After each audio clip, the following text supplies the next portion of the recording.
Justin Wand from South East Coast Ambulance Service. I'm the head of fleet operations and technical support there. And spell your last name? Wand, W-A-N-D. Okay, Justin. Tell me a little bit about some of the safety challenges that you face that are specific to the UK market. Well, I think, Heather, EMS is EMS all over the world. Are there specific safety challenges for us? Not really, but what we do see is that our activity is increasing tremendously year on year. We see a 7% increase in demand from our patients, and in my system that means that we get about 56,000 extra calls every year. Traffic congestion and speed, and obviously having much more powerful vehicles, means that our staff quite often find themselves in a situation that they can't get themselves back out of. So we're focusing massively in the UK on driver safety and really the human behaviour and the human science behind all of that. The product that we've got here, twinned with ACETech, means that we can capture some of that, some of those metrics, and really start talking to the staff around their behaviour and how they do things and why they found themselves in that predicament. Operational challenges. Operational challenges, well, I've already alluded to some of those. Right. Clinical sophistication and the expectation of the patients is such that the patients are becoming far more attuned to how they feel they should be treated, and their level of expectation is increasing. They want good service, they want clinical effectiveness when we get there, and of course as a taxpayer they want to be able to afford the service that we provide them. The technology is coming along that means that we need to be efficient and effective, and of course everyone's pressured in terms of financials and economics. We're on an improvement program in the UK that's really trying to change dramatically the infrastructure of how we respond and how we deliver our service, but we're not being funded for that directly. That's all about internally generated efficiencies that enable us to reinvest that money and put it back into frontline services so that we can improve the care that we give our patients. So how did SECAMB come to be the beta test site for the proof of concept vehicle? Well, I think to some extent, Heather, we were probably in the right place at the right time. We're an innovative trust and we've got a reputation for being innovative. We're the only high-performance EMS ambulance operator in the UK.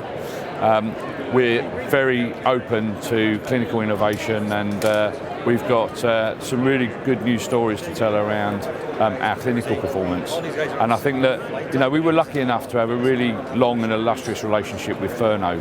And when we started pushing the boundaries and saying, how can you help us to improve what it is that we want to do, they started saying to us, you might want to have a look at our IPTS concept. And really from that point on, it's been a great opportunity and a really good partnership to work with you guys and develop that product and really see how we can apply that in the UK because it's going to be a formidable opportunity. How do you think it will be received with your teams? We've got to do a lot of work around our team and really giving them the opportunity to buy into it, to guide it, to design it and shape it, and feel that they've got a lot of ownership around how this kind of technology is going to be used in their daily lives. But the changes are coming, and I think that people are becoming far more attuned to the type of technology that's around.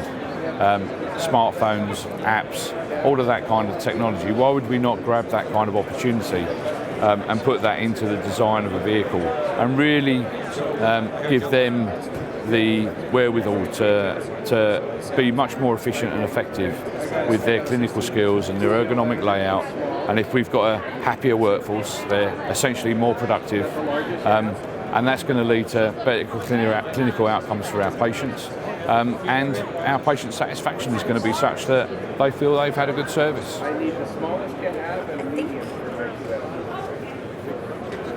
I guess you talked about the how it'll transform EMS. You talked about how it'll impact the medic. Yeah. So what about how do we lead for a change globally? How do we help to roll this out and get the engagement of the global EMS industry? Well, I think one of the things that you guys have been able to really illustrate as part of your 2020 vision is the fact that you want globally positioned partners to become beta test sites and hopefully sort of academies of excellence in the future.